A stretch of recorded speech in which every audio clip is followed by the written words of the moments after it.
Ministerio de Educación. Buenos días a todos. En primer lugar, quiero agradecer la gentileza de la Dirección de Formación Inicial Docente del Ministerio de Educación del Perú, que me hace esta invitación para poder dialogar acerca de cuáles han sido los presupuestos centrales de la elaboración de este proyecto formativo.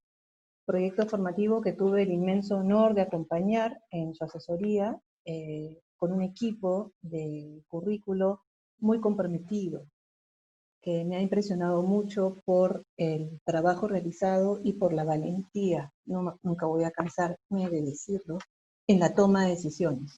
Como sabemos, eh, el trabajo curricular, el trabajo de diseño de un proyecto formativo tiene mucho que ver con la toma de decisiones, ¿no? Porque son muchas los caminos por donde uno puede ir. Y entonces, este equipo que ha trabajado de manera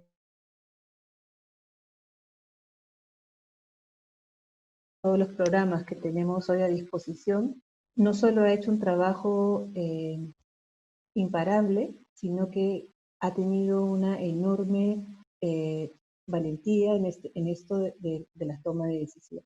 No sé si voy a compartir pantalla. El objetivo de esta conferencia es entonces conocer la ruta de análisis y construcción de los nuevos diseños curriculares de la formación inicial docente y su importancia en el marco de la nueva política de educación superior que orienta la formación del siglo XXI. En esa medida me gustaría comenzar dando cuenta de los desafíos a los que el modelo de formación inicial docente ha buscado dar respuesta, algunos de los cuales ha explicado muy bien ya Magali Robalí. Bueno, el contexto entonces de un mundo globalizado, diverso y desigual, con una realidad moldeada por una economía mundial hegemónica que genera enormes desigualdades, ello muy vinculado a lo segundo, que tiene que ver con una sociedad del conocimiento que cambia velozmente, ¿no? Y que plantea un cambio además de tipo exponencial y que va a ser necesario y va a requerir un nuevo tipo de educador. Las brechas que la sociedad del conocimiento nos plantea tres tipos de situaciones complicadas: el acceso, el uso y la apropiación. Entonces, claro, muchas veces escuchamos decir cuestiones del tipo, bueno, pero no es difícil encontrar un teléfono celular en una zona rural. Una situación como esa probablemente puede ayudarnos a lidiar con el tema del acceso, pero como vemos no es el único tema vinculado al uso de la tecnología. Hay otros temas que tienen que ver con el uso, que genera cuestiones como problemas de alfabetización digital y más aún la apropiación, ¿no? Que tiene que ver con poder adoptar una herramienta y utilizar. Y todo esto vinculado al tercer reto, que es el cambio radical en el mundo del trabajo, al que estamos asistiendo todos en este contexto de pandemia y emergencia sanitaria. Hoy en día no hay un trabajo que no tenga incrustado, ¿no?, el tema de la tecnología. La tecnología es transversal a todo quehacer laboral que se realiza hoy por hoy. Y, por supuesto, esto impacta también en el mundo educativo, en el quehacer nuestro, en donde se nos han planteado retos nuevos y que de hecho el plan de estudios y la propuesta formativa que vamos a ver contempla. Otro reto importante a mencionar es la profunda transformación de la educación superior con la tecnología y con un mayor ingreso de estudiantes a esta educación, que genera unos niveles de inequidades de ingreso con los que también tenemos que lidiar a partir de una formación personalizada que permita desaparecer la inequidad del ingreso y asegurar una formación de calidad, para lo cual, por supuesto, es necesaria una intensa capacitación de docentes y procesos importantes de acompañamiento pedagógico.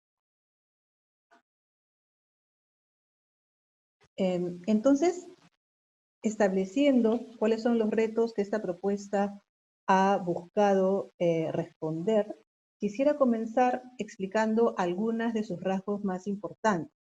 Y el primero es el tema de los modelos de formación por competencias en la educación superior, que es distinto, por supuesto, a la aproximación de la formación por competencias de la educación básica regular. Y eso es importante tenerlo en cuenta. La educación básica regular tiene una lógica muy distinta. Plantea desarrollos de áreas troncales en 12 años de formación. En la educación superior lo que tenemos son programas, planes de estudios que responden al perfil de egreso de una determinada especialidad.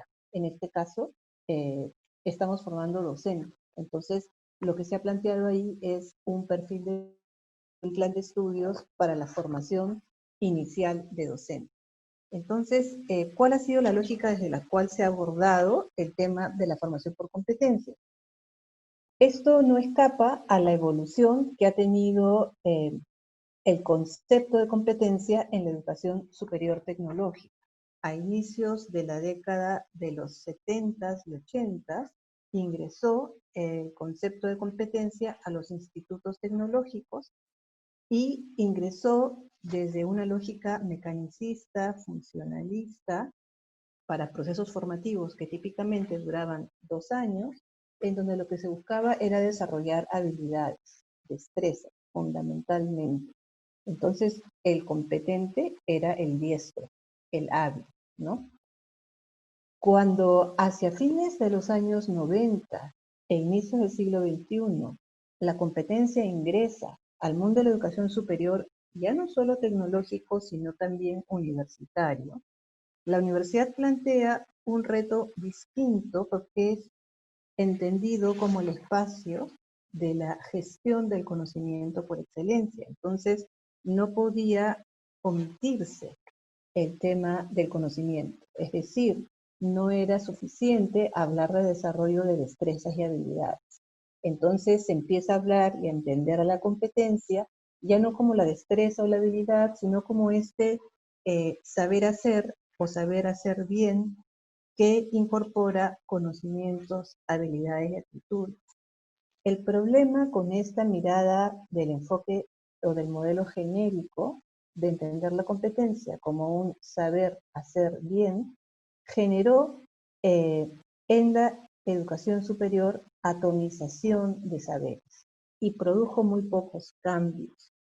Para algunas personas que hacen currículo dirán, terminábamos haciendo lo mismo, no sentían el impacto, porque en la implementación y en la práctica, la puesta en escena de este modelo supuso separación de saberes. Y algo que hay que entender en la formación por competencias es que lo que la caracteriza es la integración de saberes, ¿no?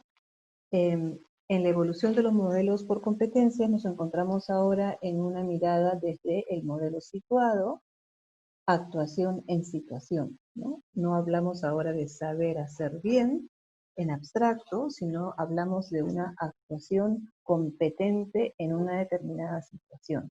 Actuar de manera competente, actuar bien. Entonces, desde esa mirada, la integración de saberes es posible, ¿no? Es más fácil que ocurra. Esta perspectiva de actuación en situación se ha desarrollado en la zona francófona hacia fines de los 90, inicios del 2000. Tiene entre sus representantes a Tardif, Le Botter, Jonaer, entre otros autores que todos manejamos, y se define la competencia como un saber actuar complejo, en donde la persona competente moviliza y combina recursos que pueden ser internos, conocimientos, destrezas, habilidades, actitudes, valores, esquemas, o externos, ¿no? Equipos, materiales, textos, otras personas, hardware, software, ¿no? En una determinada situación.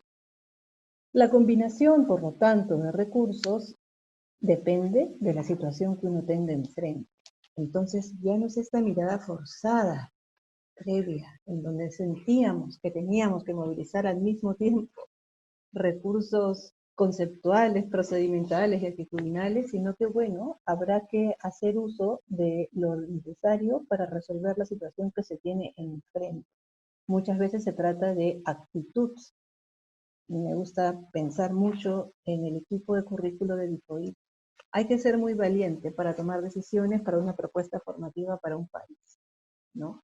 Entonces, muchas veces la situación que uno tiene enfrente demanda actitud y conocimiento, o de pronto demanda destreza y uso de equipos. Entonces, bueno, las combinaciones son ilimitadas, infinitas, y dependen de las situaciones que tenemos enfrente.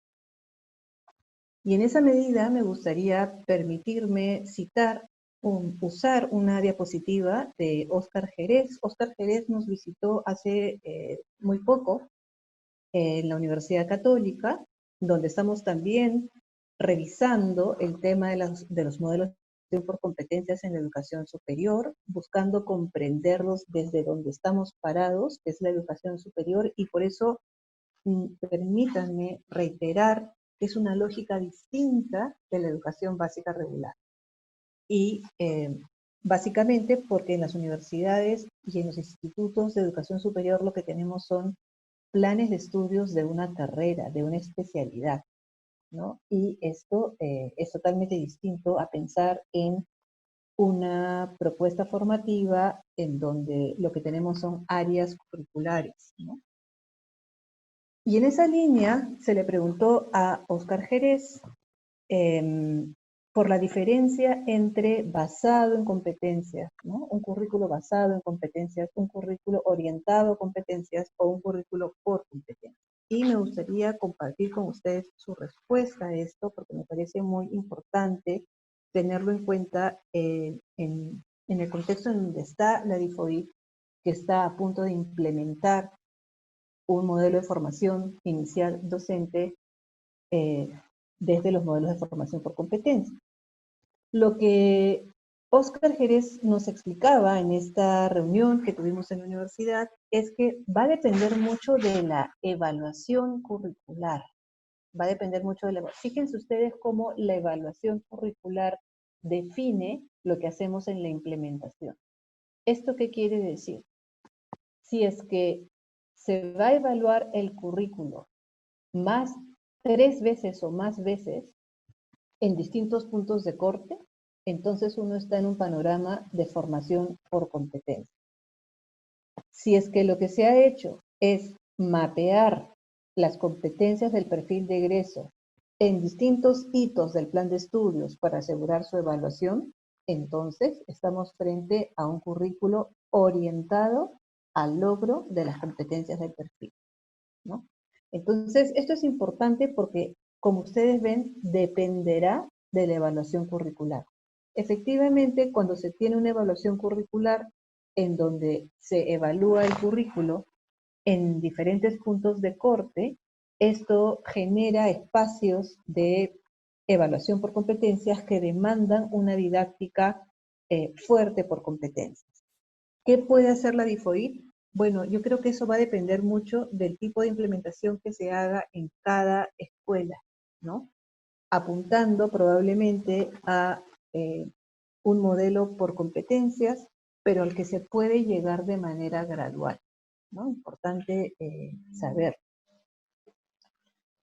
Y entonces, aquí lo más importante en primera instancia es asegurar que estamos orientados al logro de las competencias del perfil de egreso. Es decir, el plan de estudios debe permitirnos de manera secuencial y gradual asegurar el logro de las competencias del perfil de egreso.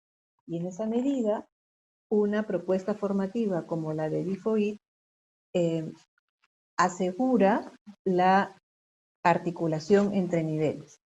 Si me permiten mostrar este gráfico que está en nuestras guías de orientaciones curriculares de la Universidad Católica, lo que este gráfico expresa es cómo se articulan los niveles curriculares, ¿no?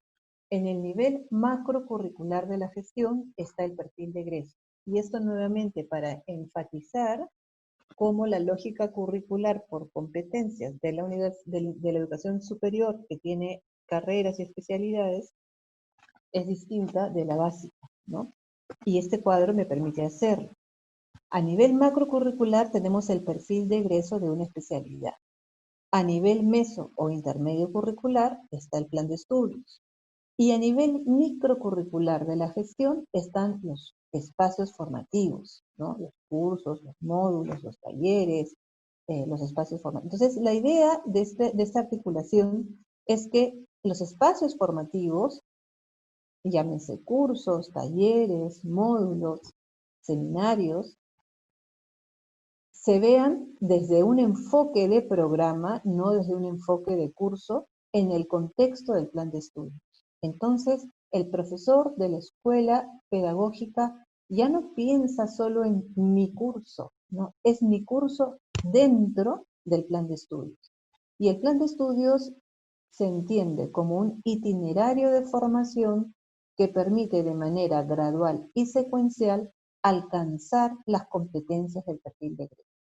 Esta articulación es la que tenemos que garantizar en la implementación, desde el nivel microcurricular del curso. Ahora bien, el nivel microcurricular del curso o del espacio formativo es central y es clave, porque el currículo tiene que aterrizar en el aula. Entonces, el perfil de egreso tiene que poder desarrollarse a través del plan de estudios y a través de los cursos que desarrollamos. Evidentemente, todos estos componentes de la propuesta formativa se diseñan, se han diseñado ya, se van a implementar y han de evaluarse, ¿no? La evaluación del perfil de egreso se da a través de los estudios de egresado, la evaluación del plan de estudios a través de la evaluación curricular en distintos puntos de corte, como ya hemos mencionado, y es conveniente también hacer una evaluación de los espacios formativos al término de cada semestre. Típicamente, los sistemas ponen mucho empeño, esfuerzo y trabajo en el diseño, ¿no? Que básicamente tiene que ver con toma de decisiones de las personas y de los actores involucrados en el diseño. Y ahora último, cada vez se puede ver mayor preocupación, sobre todo en el contexto de la educación superior, por la evaluación, ¿no? La evaluación en términos de hacer seguimiento de los egresados, para evaluar el perfil de egreso, la evaluación curricular del plan de estudios a la salida o en más puntos de corte del plan de estudios, pero créanme que en donde se pone poco, muchas veces no suficiente esfuerzo y cabeza, es en la implementación, que es un poco lo que Magali terminaba diciendo en la presentación que acaba de hacer, ¿no? Decía, bueno, esto ahora está en sus manos, ¿no? Sí, efectivamente, y por supuesto también está en las manos de la Dirección de Formación Inicial Docente aún, que tendrá que acompañarnos en el proceso de implementación, pero la implementación es central, porque ahí se juega todo, ¿no? Y eso me lleva al siguiente slide, en donde busco justamente explicar por qué nos jugamos todo en la implementación.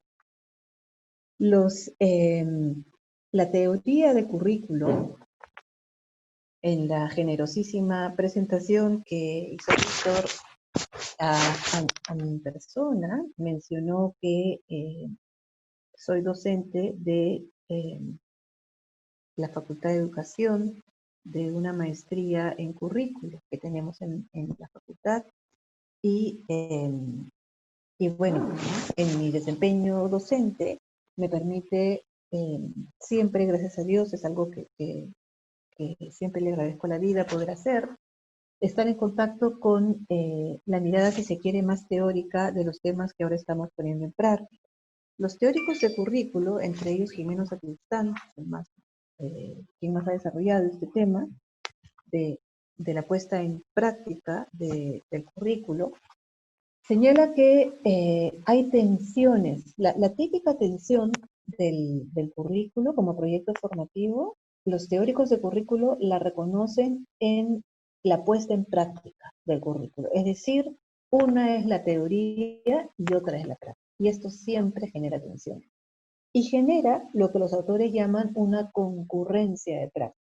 Es decir, convivimos con un currículo mandado oficial, un currículo que es ofrecido a los profesores a través de, por ejemplo, las editoriales y los libros y las guías que los profesores utilizan para desarrollar sus procesos de enseñanza y aprendizaje. Un currículo adquirido, que es el que aprende los estudiantes que tenemos en nuestras aulas, y el currículo evaluado del que dan cuenta las evaluaciones estandarizadas. Entonces, esto es lo que Jimeno Sacristán llama concurrencia de prácticas, ¿no? Tenemos distintos currículos como sobrepuestos y coexistiendo al mismo tiempo, y fíjense ustedes, distintos, ¿no? No es lo mismo el currículo oficial o mandado que el currículo implementado, adquirido y mucho menos evaluado. Hay distancias siempre entre estos. De ahí también que a mí me parezca particularmente interesante la investigación relacionada con el alineamiento curricular a nivel de sistema. Pero si menciono este asunto esta mañana es porque vamos a entrar a la implementación, y la implementación y las tensiones entre teoría y práctica tienen muchísimo que ver con el docente. El docente, y esto lo veremos en muchos de los autores que trabajan las tensiones entre teoría y práctica, el docente es el actor clave en la implementación curricular. De su comprensión, de la comprensión del docente, va a depender la implementación. Al final del día, la propuesta curricular dirá muchas cosas y tendrá muchos sueños y se habrán tomado muchas decisiones, pero lo que va a ocurrir en las aulas va a depender exclusivamente de la comprensión del docente. Por eso insisto nuevamente que procesos importantes, estratégicos, de capacitación inicial y sobre todo de acompañamiento son los que van a hacer la diferencia y van a permitir una implementación curricular exitosa.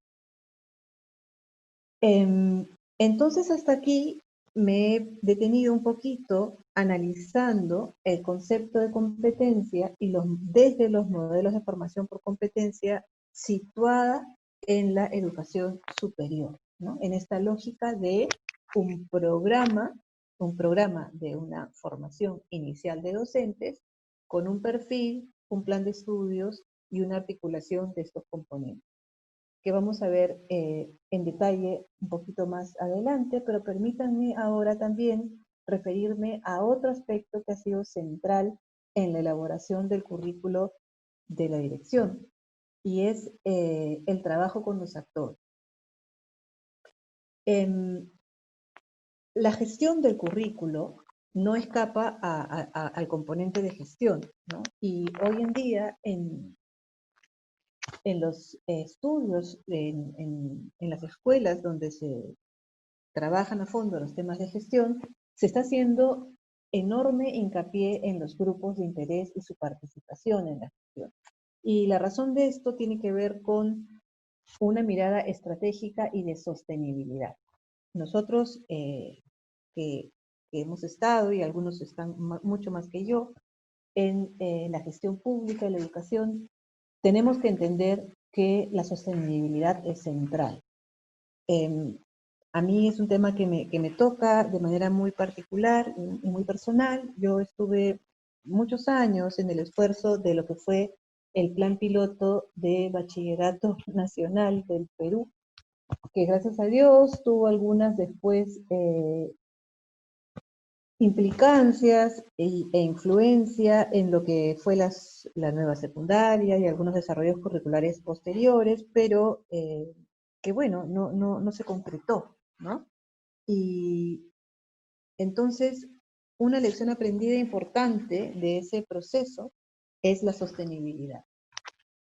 Lo que se haga, y sobre todo desde el Ministerio y en nuestro espacio de educación pública, tiene que ser sostenible en el tiempo. Y eso pasa porque sea también pensado de manera estratégica. Entonces, en este aspecto, el tema de los grupos de interés, de las voces de los actores, es central. Como esta especie de pirámide lo muestra, cuando las voces de los actores no son oídas, ¿no? Lo que se tiene es una convocatoria bajo presión. Conforme esto se va incorporando en las puestas en escena y en la implementación, entonces se mitigan los riesgos y al final, cuando esto es muy importante en las propuestas formativas, entonces se tiene una propuesta formativa estratégica y sostenible. ¿Cómo se define un grupo de interés? Un grupo de interés puede ser una persona, puede ser un grupo de personas, puede ser un colectivo de personas, pueden ser instituciones internas o externas que tienen, valga la redundancia, un interés establecido en el programa, en la política, en el currículo. ¿Por qué? Porque esto va a ser evaluado y estos agentes, estos actores, van a sufrir también las implicancias de la evaluación. Entonces estamos hablando de quién, estamos hablando de los docentes, de los directivos, de los estudiantes, de los egresados, ¿no? La teoría de los grupos de interés está muy desarrollada hoy en día y nos plantea incluso criterios para identificarlos y estrategias para tratar a cada grupo de interés según lo que los convoca. Entonces, por ejemplo, yo he colocado en esta diapositiva un ejemplo sencillo, pero ¿bajo qué criterios podemos reconocer los grupos de interés? Por ejemplo, bajo el criterio de la responsabilidad. ¿Quiénes son responsables en las escuelas pedagógicas? Bueno, pues son responsables los directivos, los docentes formadores, a nivel externo es responsable el Ministerio de Educación, es responsable la DIFOI, ¿no? ¿Quiénes tienen influencia? Bueno, tienen influencia los estudiantes, tienen influencia los directivos, tienen influencia. Entonces, fíjense cómo los grupos de interés pueden diferir, ¿no? Es decir, pueden caer en grupos, en dos grupos al mismo tiempo o solo en uno. ¿Quiénes tienen interés? Interés tienen los estudiantes, interés tiene el ministerio, interés tiene los docentes, interés tiene... Entonces, hay distintos criterios para identificar a los grupos de interés, pero lo cierto es que no podemos perderlos de vista. Lo que me lleva ahora sí a contarles que una de las primeras cosas que se hizo, se recomendó hacer y que hizo el equipo de currículo en mayo, me acuerdo del año 2018, fue las visitas de inmersión. Se visitaron 12 institutos de educación superior pública en todo el país y este fue el punto de partida del equipo de currículum. La idea era conocer las necesidades de los directivos y de los docentes, formadores. Se trabajó con grupos focales, con entrevistas a profundidad, con encuestas, incluso recuerdo que se observaron clases. Hicimos los instrumentos para ello también, y se recogió enorme cantidad de información. Cuando esta información se sistematizó, ¿qué se encontró? Se encontró que lo que estaban señalando los actores era un tema de desactualización. Se hablaba de poca pertinencia curricular en algunas áreas. Se hablaba también de que no había claridad de la forma como estaba organizado el currículo, su secuencialidad. Se hablaba de una formación insuficiente, lo cual era muy curioso porque al mismo tiempo se reclamaba un currículo como muy atomizado. 11 cursos por semestre, 12 cursos por semestre, 13 cursos por semestre. Y sin embargo, esto se acompañaba con una percepción de una insuficiente formación, lo cual tenía muy desmotivados, por cierto, a varios docentes formadores. ¿Qué expectativas tenían? Tenían la expectativa de que se escuchen sus opiniones, de que se logre una mejor articulación entre el plan de estudios y el perfil cuando se haga la nueva propuesta. Que esta propuesta además pudiera responder a los desafíos, ¿no? Aquellos que ha presentado también Magali en su intervención y que he tratado yo de retomar al inicio. Que haya una mayor flexibilidad curricular y una mayor coherencia pedagógica, ¿no? Entonces, voy a pasar a esta diapositiva que muestra, mejor que la anterior, cuál es la línea de trabajo que se siguió. Como les comentaba, en mayo del 2018 se hace este recojo de información que permite identificar necesidades y nuevos críticos, y se hace, además del campo, un análisis del diseño curricular 2010. Luego se procede a hacer la revisión del perfil de egreso que se había heredado de la gestión anterior, y se revisa y se ajusta y se sigue conversando, ¿no? Se trabaja con el Consejo Nacional de Educación, con los propios institutos, con los sindicatos, con la Dirección General de Educación Básica Regular, con DIGEIVIRA, DIGESU, DIGESUPA, con la Dirección de Formación en Servicio. Era muy importante articular el perfil de egreso de la formación inicial, es decir, la salida de la formación inicial con el inicio de la formación en servicio. Entonces, también se articuló con DIET porque interesaba también ver el tema de evaluación docente, ya que lo importante de la propuesta era que fuese una propuesta articulada con todo el sistema, ¿no? En esa medida, luego se hizo la progresión de este perfil con estándares, nuevamente muy articulado con la formación en servicio, y ya después se procedió a trabajar el modelo curricular, el plan de estudios, pero lo que me gustaría rescatar en este punto es que fue siempre importante la articulación con el sistema, ¿no? Que es a lo que justamente me lleva a esta diapositiva. ¿Qué necesidades formativas se buscó satisfacer?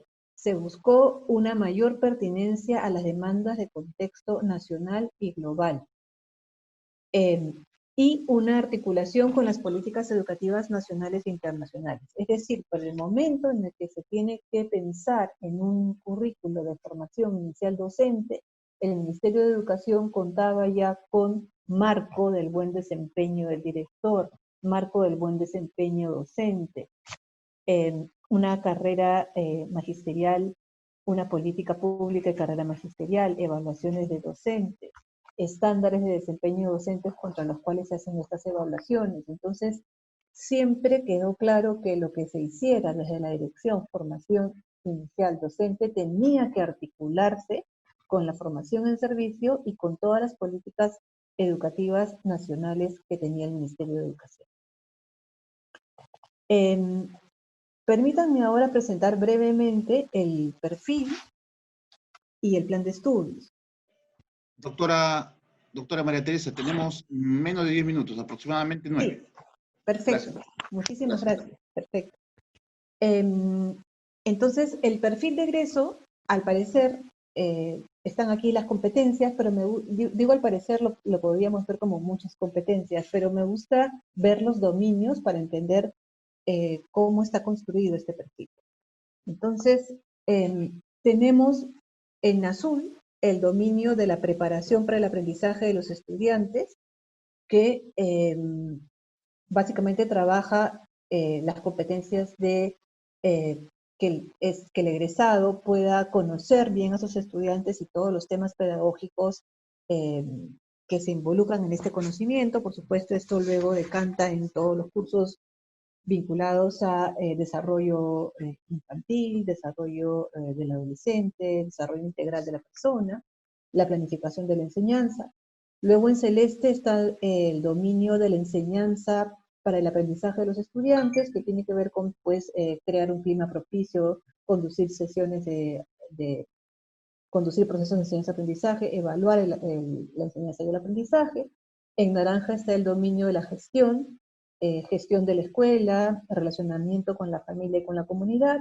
Y en rojo están el dominio del desarrollo personal y profesional del docente, ¿no? Desarrollo, gestionar el desarrollo personal, reflexionar sobre la propia práctica, ejercicio ético, investigación, acción, y etc.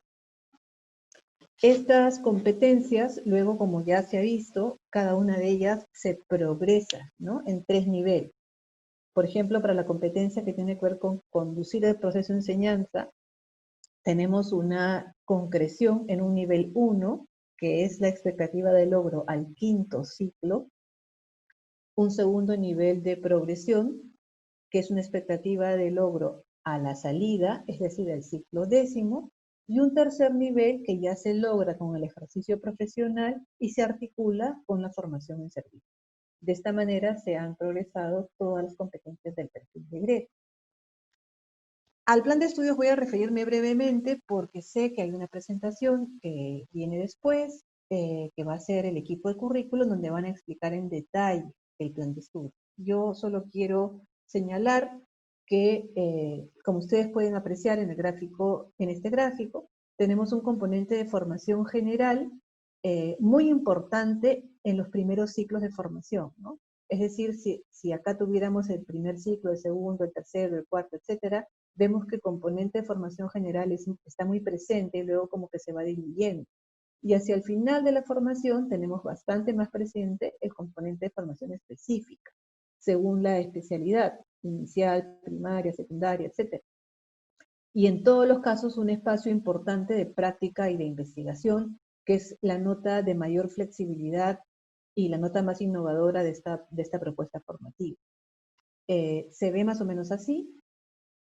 Es como si en el gráfico anterior yo hubiese sobrepuesto los ciclos. Nuevamente tenemos acá la formación general, muy presente en los primeros ciclos de formación, la formación más específica, más presente de la mitad hacia el final. Fíjense ustedes cómo al término de cada año se tiene un proyecto integrado que va a permitir evaluar las competencias del perfil de egreso al término de cada año, porque, digamos, la competencia se evalúa desde el desempeño y se evalúa de manera integrada, ¿no? No se fragmenta, no se debe de cortar, ¿no? Entonces, estos cursos integradores, estos espacios de proyecto integrador van a permitir evaluar el desarrollo de competencias al cabo de cada año en la formación. Y, por supuesto, toda esta formación atravesada por un espacio de práctica y de investigación y los ejes transversales que son los que tenemos en nuestro sistema educativo nacional. En estos minutos que me faltan, solo quisiera referirme a lo que viene, ¿no? Sé que tenía una presentación de 30 minutos, pero luego me dijeron que podía alargar un poquito más, así que en estos 30 minutos tenía el reto de contarles un poco cuáles son las decisiones que habíamos tomado, ¿no? Que en verdad había tomado el equipo de currículo. Yo he intentado asesorarlos en algunas cuestiones, pero las decisiones siempre las tomaron ellos, ¿no? Y bueno, han tomado varias decisiones, pero me interesaba resaltar la articulación con las políticas públicas del sistema educativo peruano. Me interesaba resaltar la formación por competencias desde la educación superior, el tema del diálogo con los actores, ¿no? Y en relación a lo que viene, decir 2 o 3 cosas muy cortitas sobre la implementación, pensando ya en la docencia, ¿no? En el ejercicio docente que los docentes formadores tendrán que, en los que tendrán que pensar en los institutos, ¿no? Y me gustaría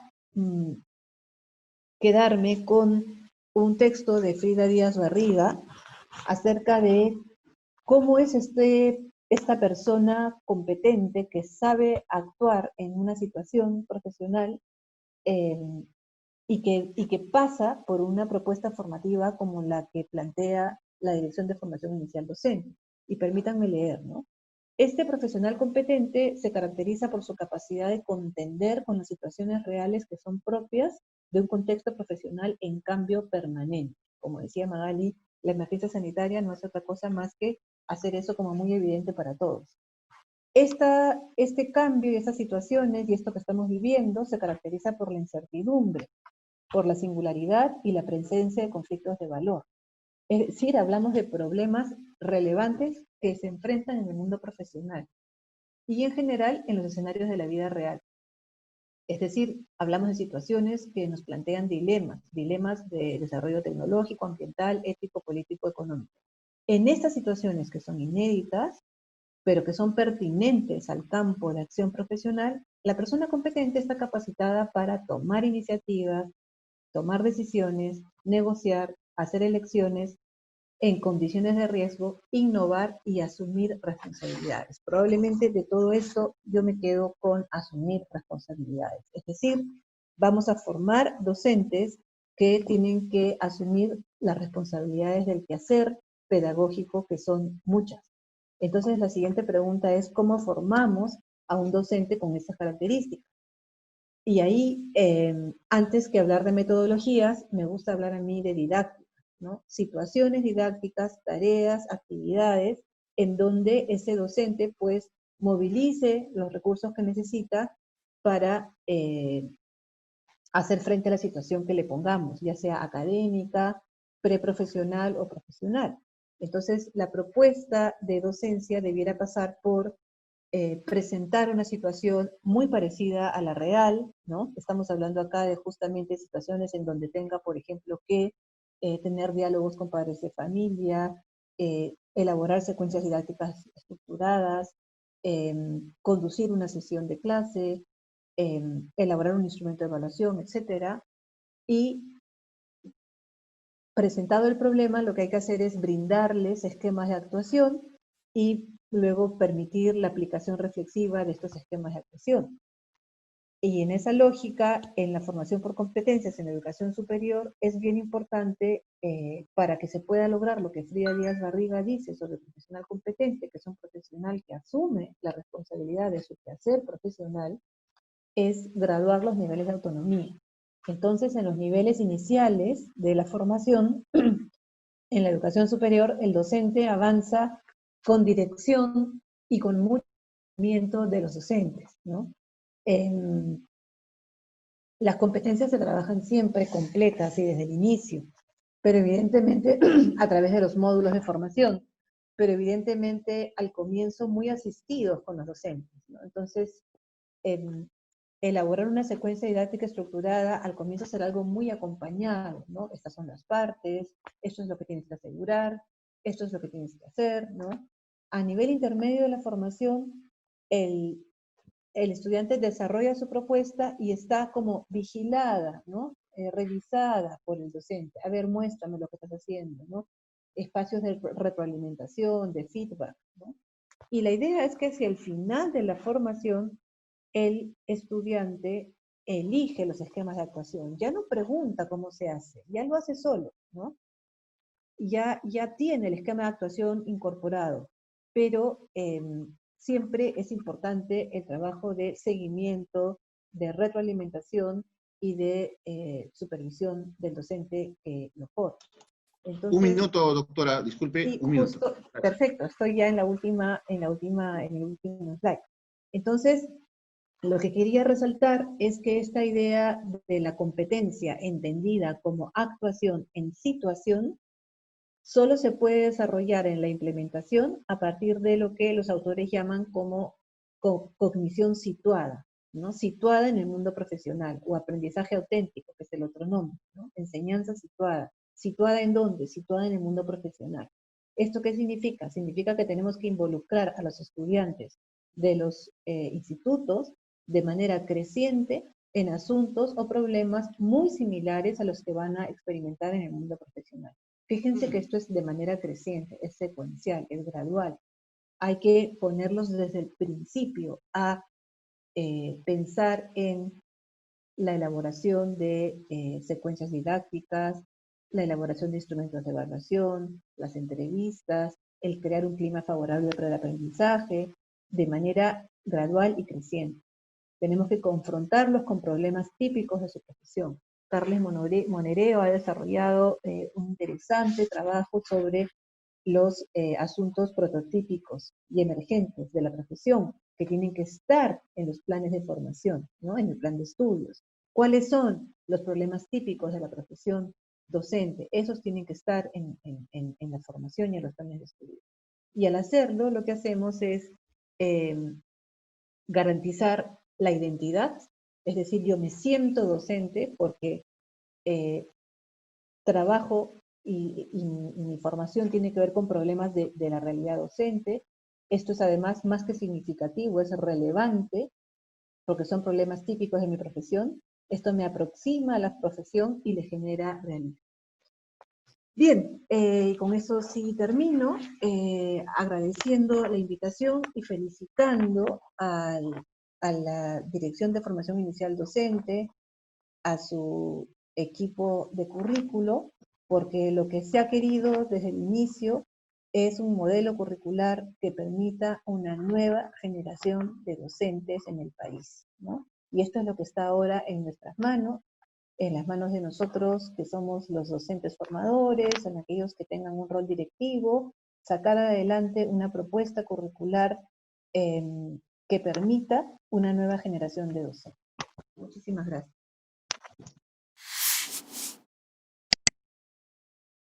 Ministerio de Educación. Gobierno del Perú. El Perú primero.